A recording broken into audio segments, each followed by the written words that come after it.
of the schools. We have presentations today by Auburn Superintendent Jeff Pirozzolo, and then Cayuga Community College, Dr. Brian Durant, and then later will be Wells College, Dr. Jonathan Gibralter. He can't come on until about 10:30. So if you have questions as the presentations are going, please put them in the chat, and I'll have Jessica address those with whoever the questions are for at the end of the presentations. And also, please, it looks like most of you are, but please mute if you haven't already, just out of respect for the presentations. I want to thank 2+4 management for sponsoring the state of the schools, the state of the city, and the state of the county. I also want to thank our friends at Lions National Bank and Tompkins Trust Company. They are our Diamond members, and Diamond Media sponsor The Citizen. So I'm going to, at this point, turn it over to Jeff Pirozzolo to let us know what's going on with the Auburn Enlarged City School District. Take it away, Jeff. Thank you, Amy. And apparently I had about 10 minutes to speak. We're 7 minutes over, so that leaves me 3 minutes. So I got to get moving. So again, thank you for having me, Amy. And thank you to Guy Cosentino, because I got to do a practice run on this conversation with him in Inside Government this week. So I'm going to recap a little bit of what we spoke about. And yes, we're in year 2 of COVID. The great thing that I can tell everyone is our children are all back in school. Our staff, our students, we are mask optional. It's wonderful going into our buildings and being able to see our children, see their faces. It makes teaching and learning completely different for us. Being able to see everybody's facial expressions and really looking to see if kids have that understanding. So it's a piece that we've missed for the last 2 years. So we're very excited. The first Wednesday that we had optional mask wearing, it was truly the first day of school. It was just like the first day of school. The excitement, the smiles, the laughter. It was just great walking through buildings and seeing that, because we've missed that the last couple of years. But yes, COVID has not gone away in our school buildings. We still deal with positive cases. In the last 2 weeks, we've had a fair amount of positive cases, not even the highest in our county, but we've had positive cases. Again, when you're not wearing masks and you're in schools, we know that COVID's going to spread. So we just have to take other precautions in place, really work on the social distancing and the disinfecting, making sure that we're keeping everything clean and keeping our kids as separated as we possibly can. Great thing with good weather is we can go outside soon. We can read books, we can do instruction outside. But just really excited to get towards that normalcy that we've been waiting for a long time. So, we still are dealing with hurdles that we need to deal with. Even as we return to normalcy, COVID is devastated a lot of school districts in multiple ways. We look at the learning gaps that our children have. Fortunately, last year, with some federal monies in our budget, we hired a lot of extra staff members, teaching assistants, school counselors. We really focused on the learning gaps that were created and the social emotional issues that our children are dealing with. So we did hire a lot of teaching assistants, a lot of counselors to help us and to help our children get back to that normalcy as well. And that has worked well.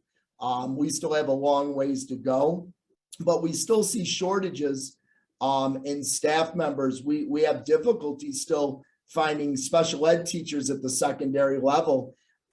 We still have a math position that's been open in our district for a while. So that's more of a statewide issue that school districts, public schools face is finding certified qualified candidates. But our biggest issue of shortages this year has been bus drivers. So, we've had a lot of issues transporting our children. Even 1 week, we had to go remote at our junior high school because of the lack of bus drivers. So we've been doing job fairs. We've been trying to help First Student with recruitment. But we are still 14 bus drivers down in our school district as of today. So, we still do have hurdles that we're facing, but we continue to move forward, and we do everything we possibly can to make sure we can get our kids in school, because we do not want them out of school ever again. Some of the other pieces that we're sort of waiting for the state to give us some information on is, we do know that this year there will be assessments, 3 through 8 assessments. We know that there's going to be Regents exams. What we don't know is how they're going to assess those. We don't know if the Regents exams are going to be assessed for credit, or if it's going to be used more as a local measure for school districts to use. But we do know that our students will be taking Regents exams. I actually had a conversation with the Commissioner of Education 2 weeks ago, just to talk about some of my concerns with these assessments and with the Regents exams. As we look through the years, we have a goal that we want 95% attendance rate in our schools. This year, we have seen we've never seen a chronic absenteeism number as we're seeing this year. And I think that's because of multiple reasons. When we talk about chronic absenteeism, the definition for chronic absenteeism is missing 18 days or more during a school year. Well, if you've been quarantined, quarantining was 10 days. Now it's 5 days, but it was 10 days. If you had COVID, if you've been quarantined just twice, that's going to put you over the chronic absenteeism number. So 60% of our students are facing chronic absenteeism this year. And that's a huge number. And the conversation that I had with the commissioner is, again, when we are giving Regents exams out, what are we assessing? Kids have been out for 2 years. We have the highest chronic absenteeism rate we've seen in the last 20 years. So what is it that we're really assessing with those? So again, we're waiting to hear a little bit more about where we're going to be when the Regents exams and the assessments come out. As far as our own infection rate here in Auburn, like I said, our school district's doing pretty well. I think we had 20 positive cases last week. We might have 25 this week. Neighboring districts have had 60 over the last couple of weeks. So, I think we're really doing well, and I think there's many reasons. I don't think everything is being reported. Not every parent is reporting a positive case. But, like I said, our biggest thing is getting our kids in the building and educating them and being in person. So, we're going to continue to work on making sure that we can make that happen. Another big thing that's happening here in Auburn is, of course, we have a capital project going on. Glad to say that we're actually at the punch list of this phase of our capital project. We're hoping within the next 3 weeks, we'll be able to do some grand openings at Genesee, Casey Park, Herman Ave, and Owasco, so that we can invite the community to come in to see the upgrades that we've done at our buildings. And really the main focus point of our buildings were secured vestibules for our children, so that when community members come in, they actually walk into a secured vestibule and can only go into the main office. They can't go right into the school buildings. And that's all based on safety. Plus, we've done a lot of updating of our HVAC systems. We're still having some issues with those that we're working through, but hopefully within the next 3 to 4 weeks, we will have a grand opening so we can invite the community to come in to see some of the work we've done. This summer, our focus is on the HVAC system at the high school and at Seward Elementary School. And then the following summer, our focus will be at Auburn Junior High School, and some site work at all of our schools. So we still have a lot more capital project work to do, but we are moving forward with that, and we're excited to have the community being able to come in and see what we're doing. The last thing I want to speak about before I turn it over to Dr. Durant is a little bit about our budget. Our Board of Education and our cabinet have been meeting regularly since February, early February, to put our budget together. And our budget, we could go out for over a 3% tax levy. I believe it was 3.18. But working with our Board of Education, working with our administrators, our teachers on what our needs are. Right now, we're looking at going out for a tax levy of 2.5%. As you all know, and you probably read in the newspaper, Auburn was fortunate because the state has finally said that we are going to fully fund everyone's foundation aid. For Auburn, as you know, for the last 12 years, we have been really underfunded. We've had to cut more programs, more teachers than probably any school district in central New York. So we were very excited this year because we were going to receive almost $4 million in foundation aid this year. Again, the numbers got reworked out. We lost 500,000 more. So we're going to be receiving about $3.5 million in foundation aid for next school year. But when you've had a deficit for 12 years, 1 year of getting more money is not going to fix all the issues that we've had that have surrounded us for the last 12 years. Even with the $3.5 million that we're going to be receiving, we still have a $2.5 million deficit going into next year. We're looking at using $2.5 million out of our fund balance to offset that cost. We've been fortunate enough to been able to save up some money in our fund balance so that we could use that money. But I will tell you, our Advocacy Committee, which is led by Ian Phillips and Danielle Wood, and of course Lisa Green, our executive business manager, they've really been working hard with our legislators in the state to try to get us fully funded and quicker, getting it done quicker. So, you know, we're continuing to advocate to get more money from the state to fully fund us.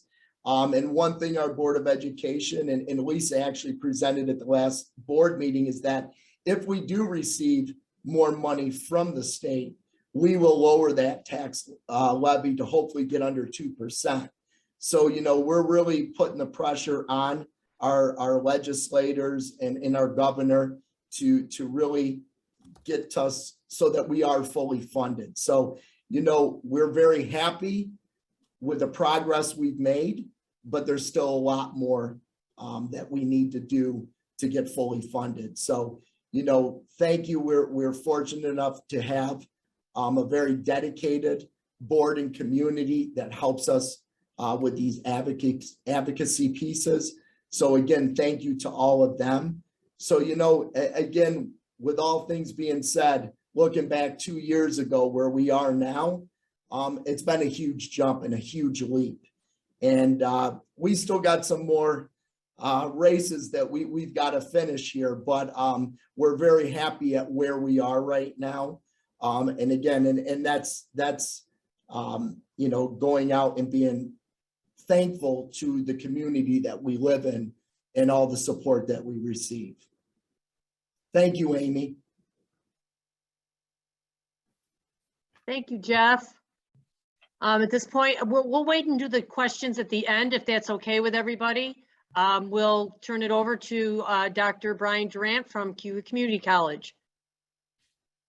Thank you, Amy. Good morning, everyone. Hope you're all well. It's been a long time since I've seen some of you in person. It's certainly my pleasure to be here today with my colleagues from, you know, Auburn Enlarged City School District and Jeff, and, you know, Dr. Jonathan Gibralter from Wells College, two important partners of Cayuga Community College and tremendous leaders that I have the fortune to work with on a regular basis. So it's always nice to be able to see them and to celebrate Cayuga Community College alongside of them. I'll just take a quick moment. We're joined today, I believe, by the chair of the Cayuga Community College Board of Trustees, Marion Brown.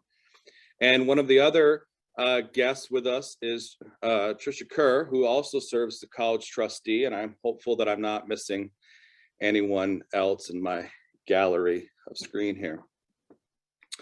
You know, similar to my colleagues, you know, a great deal of our focus and responsibility has had to have been on, you know, COVID-19 and specifics related to, you know, for us, institutional compliance with SUNY in the state of New York, as well as doing just the right things the right way. I want to just take a brief moment and thank the leadership, the health department, the county, other health officials that advise us educators on the best way to go about doing, you know, the work that's needed during this time. But I'm going to focus much of my conversation today on non-pandemic related items because I think Jeff covered it well. You know, the only difference for the college that's still in place, and I know has been well documented, is that we are still required by the State University of New York that all students who have an on-campus obligation or course who are enrolled, that they must be vaccinated and boosted. That continues to be in place now. We anticipate it'll continue to be in place for the foreseeable future. And so that is something that is different, right, than what other entities, other businesses are experiencing, is that if you want to enroll with Cayuga Community College, you're more than, you know, and get accepted, you're welcome. But if you want to be on campus, you'll have to make sure that you meet the vaccination requirements of the state related to all the SUNY campuses. This is not a unique decision of Cayuga or trustees. It's our responsibility to be compliant with that particular policy. That being said, we've concentrated a great deal over the last 2 years, some of it forced, obviously, and some of it our own faculty and talent and innovation, to try to develop more courses online, programs online, and our services online to support those students from a distance, even if they may be just down the road, just like this, through technology, to be able to provide them the same supports and opportunities to learn and engage in a synchronous and asynchronous way to be able to provide those opportunities. And if we find one positive about that, you know, that's something that we don't believe is going to really change as we look ahead. Leveraging technology to support learners is a major piece of where priorities lie today within education, higher education, particularly as we look ahead in our future. You know, we've always been a college, community college, that prides ourselves on our mission to be an open access institution that's available for regional citizenry to prepare for transfer and for work. What that means now for people with the flexibilities of online education to help address barriers and other concerns is a big piece of achieving that particular mission and certainly our vision. So the technology is here to stay. Our open doors are here to stay, but we'll continue to move forward in whatever we're required to do in the safest way to ensure that our students are safe and that the institution is compliant. But moving ahead beside COVID, over the last year, since we had the fortune to address you in the sort of state of the schools address, you know, I know last year we did talk a lot about the pandemic, but we also talked about the importance as leaders to be looking ahead and trying to find the moments where the institutions can be moving forward. In a post-pandemic world and a competitive landscape of higher education in particular, we cannot just sit idle and expect that everything will be okay. So over the last year, we've been able to do things publicly to celebrate with you that have been important to us as an organization. We opened our Culinary Arts Center last summer, welcoming new students into a facility that we are very proud of. Would not be possible without the leadership and the opportunity from the City of Auburn, the DRI, and certainly our private partners at the Plaza for the Arts. We also have been able to secure funding and begin construction through the generosity of our College Foundation, private business, and others to be able to break ground on our Advanced Manufacturing Institute on our Fulton campus. Some supply chain issues. We hope for a grand opening back in December or January, candidly, but we're looking to open it in May. Being able to roll out more programs in electrical technology and to support manufacturing and credit and micro-credentials and non-credit pathways to be able to support regional citizens in Oswego County and align those credentials and those learning opportunities with local workforce needs that was designed and built in partnership with local employers. We're very proud to see that be able to move forward and hopeful that it'll open on time and that we'll soon be talking about the programming and the success stories of the facility, not just the physical plan. We also, as an institution, have been able to roll out and get final approval, and we'll be rolling out new programs. We've talked about culinary arts. We also opened a new program this past fall in human services. We also have received approval for a program in the area of music, transfer program. When you talk about the themes of what we've been working on as an institution in the last 5 or 7 years, we align it with partnership, we align it with our community, and we focus on how we can maximize local resources, address local community need, and then do things in the most efficient way possible to deliver programs and services or physical spaces. Falcon Park is a success story. Culinary Arts Center is a success story. Our Child Care Center is a success story in the city of Auburn. The AMI opportunities, I think, will be a success story. And our continued efforts to partner with K-12 in a number of robust ways of offering pathways and clarifying what choices students may make as youth in 8th, 9th, 10th, 11th grade, how they may be impactful or contribute to the college process. We even worked with Wells College on a pathway for those students who've taken advantage of Cayuga Advantage, not to be redundant, and enrolled in dual credit classes while they're in high school, that if they then choose us at Cayuga, that being a part of that program will also give them an opportunity for scholarship at Wells College and being able to maximize those credits, even going back to while they're in high school. And I'll let Jonathan talk a little bit more about that when he goes. My point is, over the last year and into our future, we've continued to try to connect the dots related to institutional priorities, institutional needs and opportunities, community need, and while trying to also be creative to have these things come to fruition. And we're very proud with the leadership of our trustees, the talent of our faculty and staff, to be able to have those types of successes. Over the last year or two, we've been able to secure funding from the generosity of our College Foundation and recognizing the many facility needs on the Auburn campus to upgrade the HVAC of Spartan Hall, add air conditioning, and to upgrade HVAC over our library and other main buildings. Air quality improvement, that would not be possible without the work of our College Foundation. Their leadership with John Lantnishan, Guy Cosentino, and I think Kelly Gridley is also here, who's been a tremendous leader on our foundation board. Their commitment to the College Foundation, their commitment to our students, to our institution, it's their forethought to say, how can we contribute to continue to improve the physical plants of the institution? That's one way they've done it. They also have embarked on a successful campaign of securing funds, prioritizing on student emergencies. The theme to be able to support students in crisis and that may be experiencing difficulties while enrolled or having a barrier, may be at the brink of choosing that they cannot continue to stay enrolled. And how can we help support them, perhaps in a financial way? It's the foundation leadership that's helped match the college energy to try to address those things, and we appreciate it. But as we look ahead, we know there's plenty of work to do, just like Jeff mentioned. And in the next coming months, hopefully you'll be announcing, hopefully many of you will be able to be there.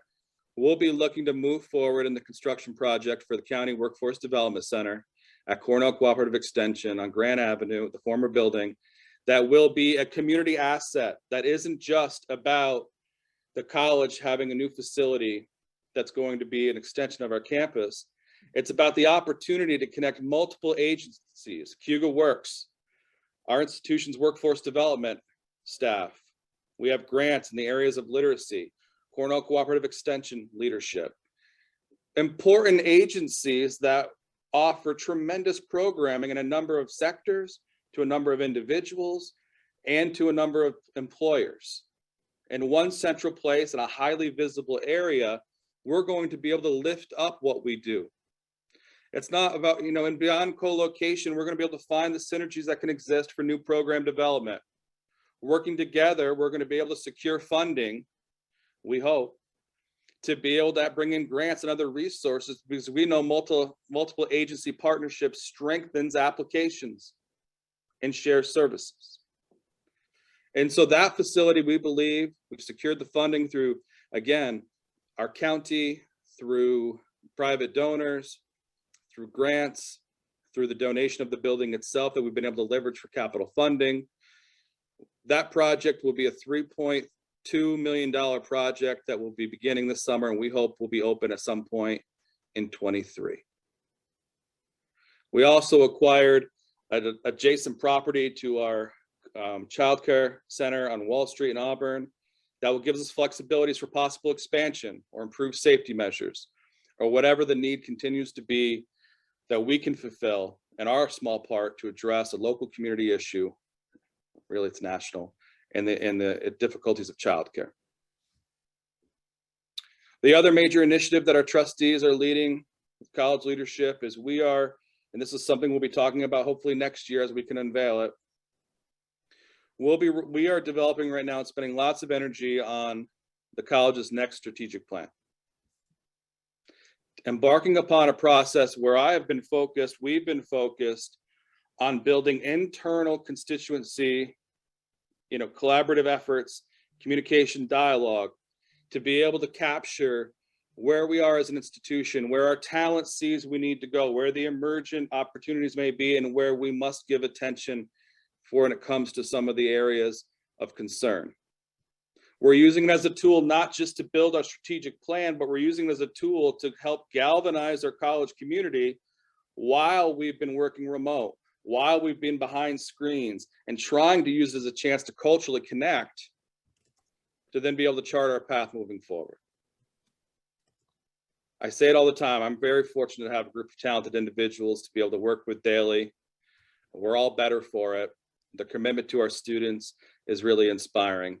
And I believe that our next strategic plan will be a great, clear vision of where we need to focus for the next 2 to 5 years, and the work that we'll be doing that's just still focused on the same things: our students, our community, leveraging resources, and strengthening our position for today and beyond.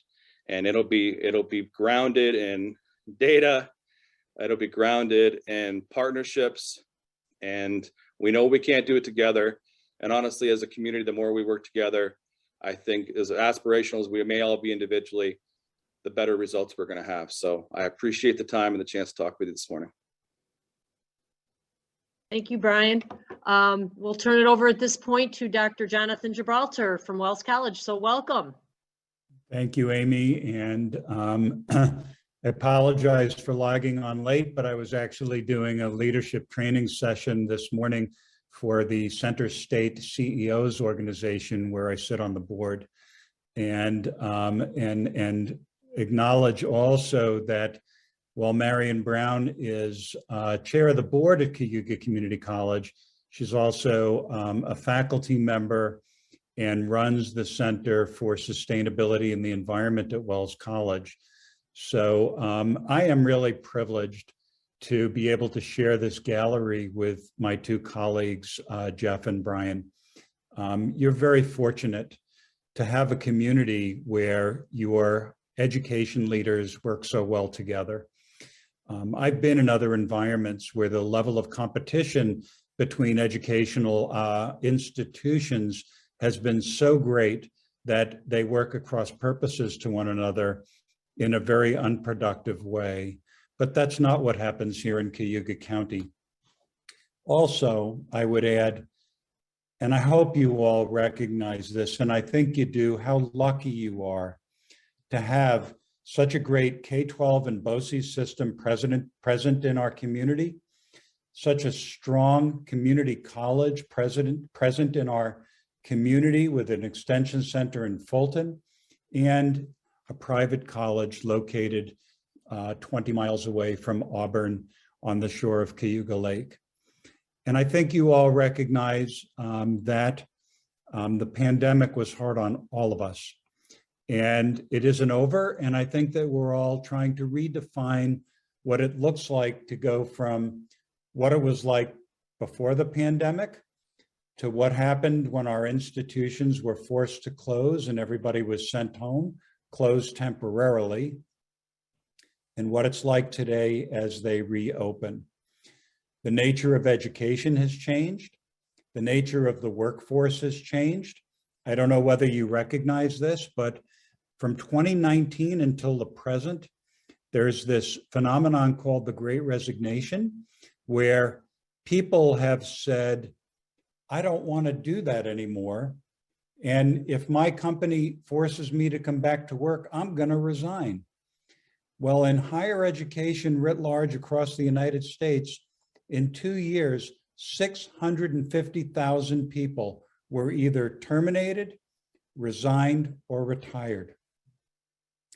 That has created a challenge because even at Wells College, we lost several really wonderfully talented educators who even left higher education altogether. Faculty who gave up tenure to just say, I don't want to do this anymore, and have gone off to do private consulting. Similarly, though, it's created opportunity because there have been so many people who stepped away from higher ed. We've been able to do a really terrific job in hiring highly qualified, wonderful teachers and professionals to work at our campus. You all remember that it wasn't too long ago that in 2019, I strategically put out a message that was true at the time. And I said that if we couldn't bring students back that fall, it's likely that our 150-year-old college would forever close its doors. And that served to do exactly what I hoped. Many of our friends of the college, private foundations, and alumni stepped up and donated more money over a short period of time than had ever been donated to Wells before. And that allowed us to then confidently open our doors that July to a new four-year class. And we are doing really well. During that time, we created and others at Cayuga, a strategic plan that's focusing on many different pillars on how we redefine our mission without letting go the importance of our liberal arts heritage, which really matters today. We just launched a new program, and that program is now recruiting students for the fall semester. It's in partnership with the Inns of Aurora, in partnership with Del Lago Casino and Resort, and in partnership with many of the wineries, craft breweries, inns, beds and breakfasts located around all of our Finger Lakes, so that we can provide our students with internship and work opportunities. We're also in the process of crafting 5 new majors that will be sent to New York State for approval in the next 2 months, and with our hope of launching and announcing them next year. We've been very closely connected to Cayuga Community College and Brian and his team regarding partnering our hospitality management program with their culinary arts major and their new culinary center located in Auburn. We also are launching in the fall a business completion degree program on the campus of Monroe Community College in downtown Rochester. And we've already recruited a cohort of students to enroll in that program.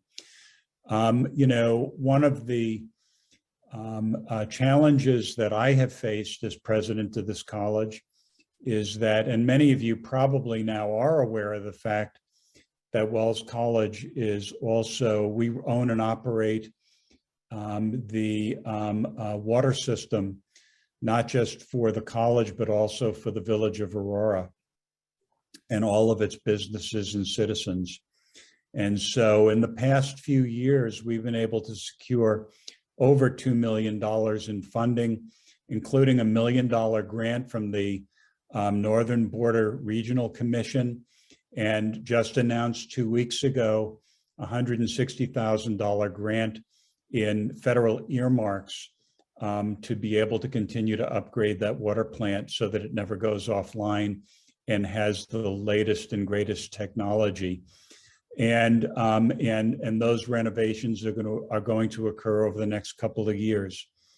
Where I feel that we continue to have work to do, if you look at the data from the National Student Clearinghouse, in the last 2 years, and I hope you're sitting down for when I say this, over 2 million young people have walked away from a college education. I'm not saying they've left their institution and transferred to another institution, because we know that, we have that information. They have completely stopped out of school. And at the same time, in the Northeastern United States, we have faced a demographic cliff, meaning that over the next couple of years, young people and their families are relocating down south and out west at a rate at which we have never seen before. So I'm in case Brian is feeling enrollment declines at the community college, and we're feeling those enrollment declines as well at the four-year private college level. We've reduced our tuition by $10,000 in 2019.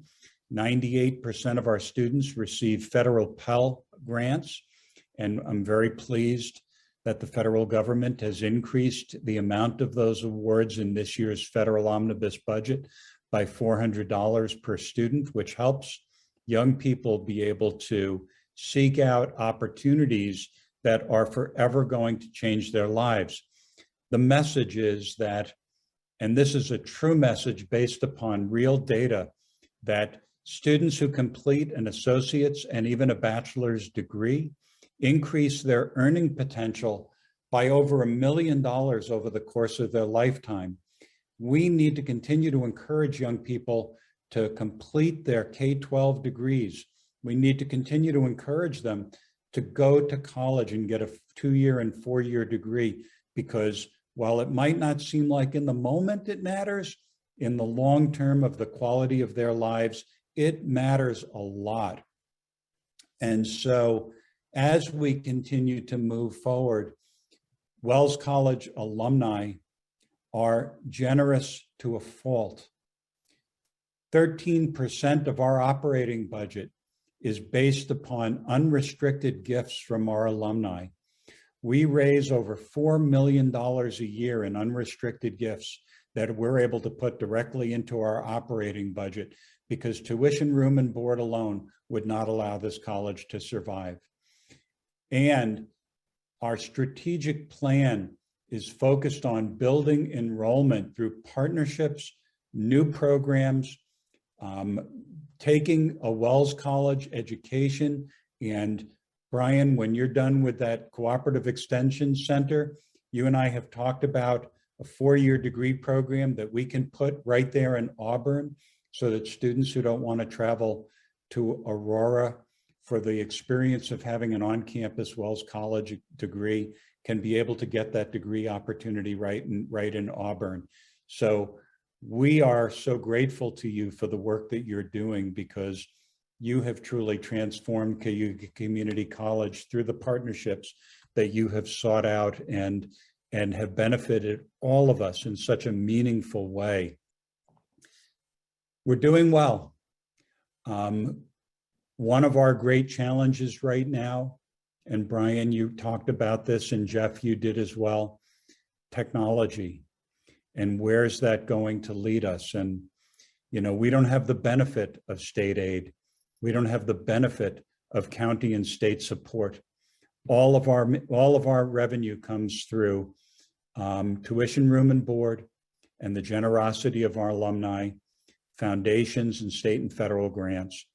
And the technology network at Wells, while we're very fortunate because the Inns of Aurora have just expanded bandwidth to the Inns, and we worked with NYSERNet to be able to increase bandwidth on our campus by 200 times. That's been a great opportunity for us because for the first time ever, our faculty are able to connect to the internet too, not just, whereas before they had to go to Cornell or Syracuse to connect to that network, they can now connect to it here in Aurora on our campus and in our library. But we need to redo our entire technology server room, our network switches, our fiber optic cable, and we're going to be seeking a federal grant to do so in next year's budget. And here's one thing that I can ask for the Chamber's help with. You know, we may come to you and ask you to write a letter of support to our Senate and congressional leaders to help us to be able to secure that money in next year's federal budget. And those letters would be really meaningful and helpful. And that's where we've been so successful in Wells College receiving a 5-year C-STEP grant through the state of New York that's called Collegiate Science Technology Entry Program Grant. We also have a $2 million 5-year federal TRIO grant, which is a grant focused on offering services to students who are at risk academically, financially, maybe first-generation college students.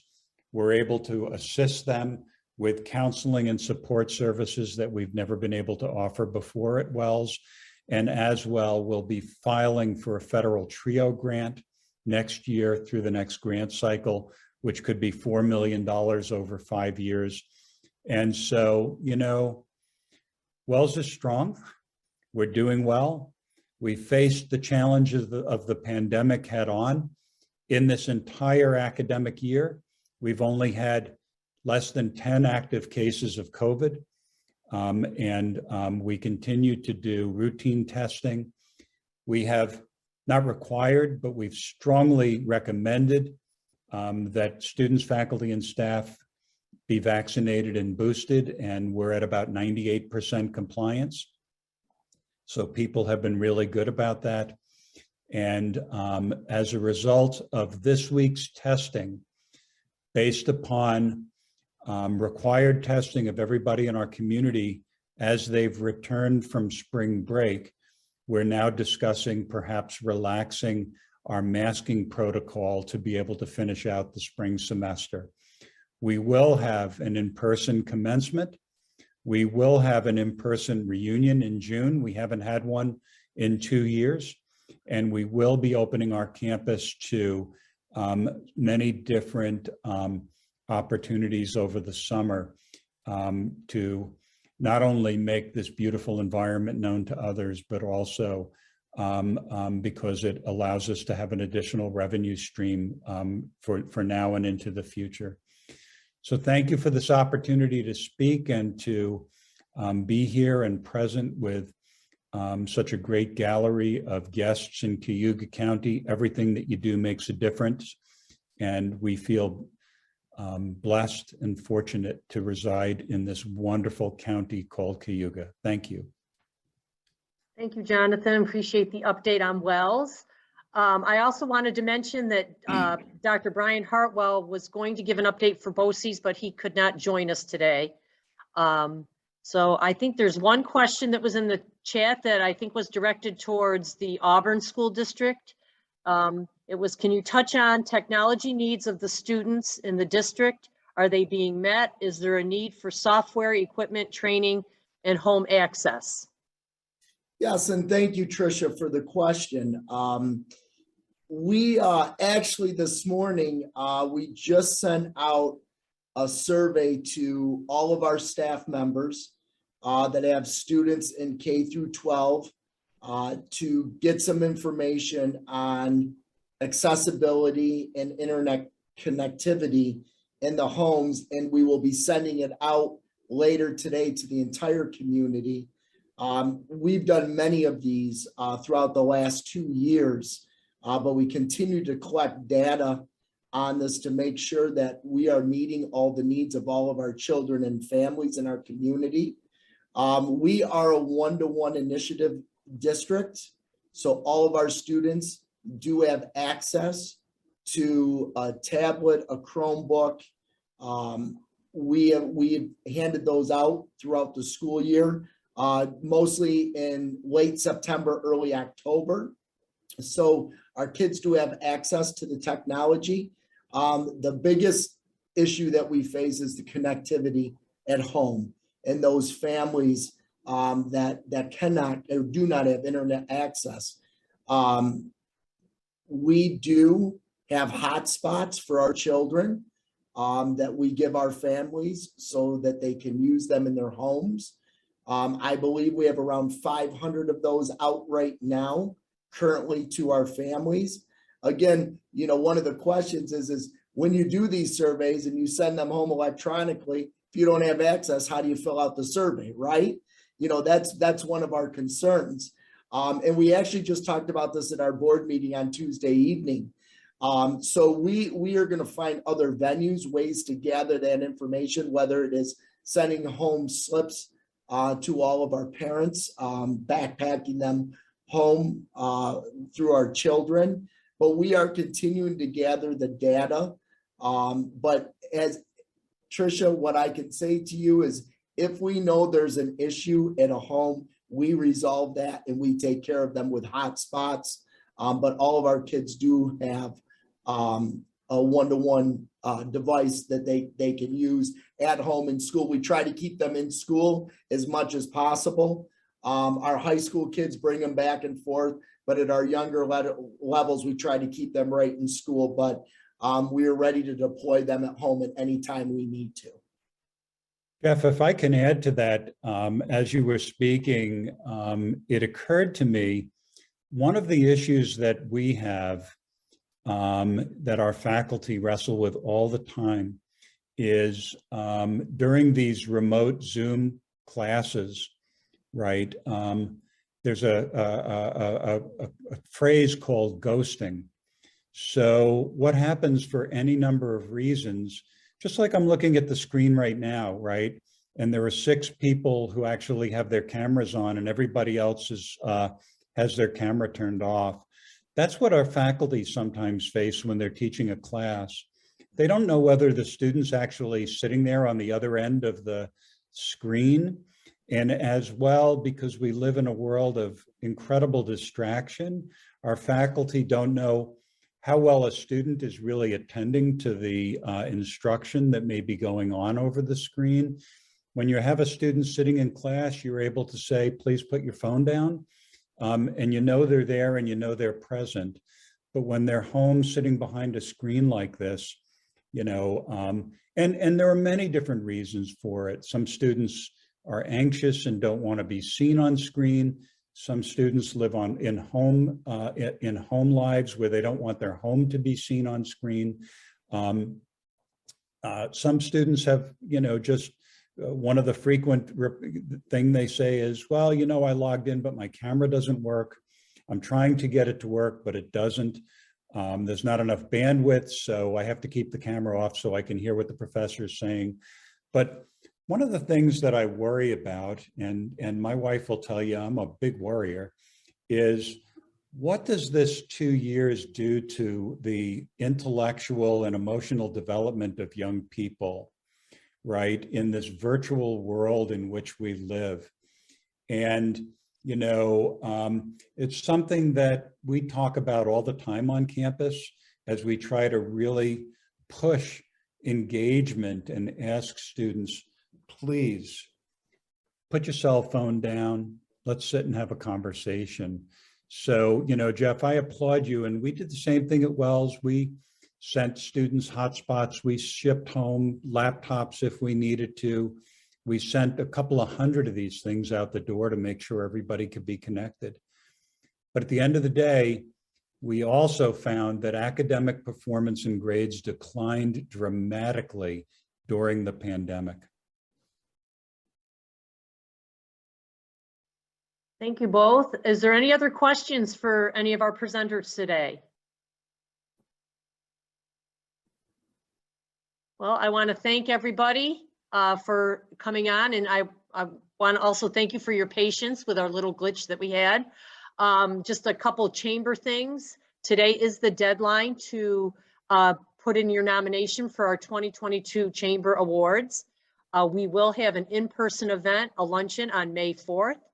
So you have till 5 o'clock. It's right on our homepage. There's 3 business categories: a nonprofit, the Terry Breidenbecker Young Professional, Phyllis Goldman, and then the Community Leadership Award, which is given out for Leadership Cayuga alumni. So not too late to nominate. So go to the website and do that. Everyone, thank you again. Thank you guys for your presentations, and everybody stay safe and have a wonderful weekend. Thank you for having us. Thank you. Bye, everyone.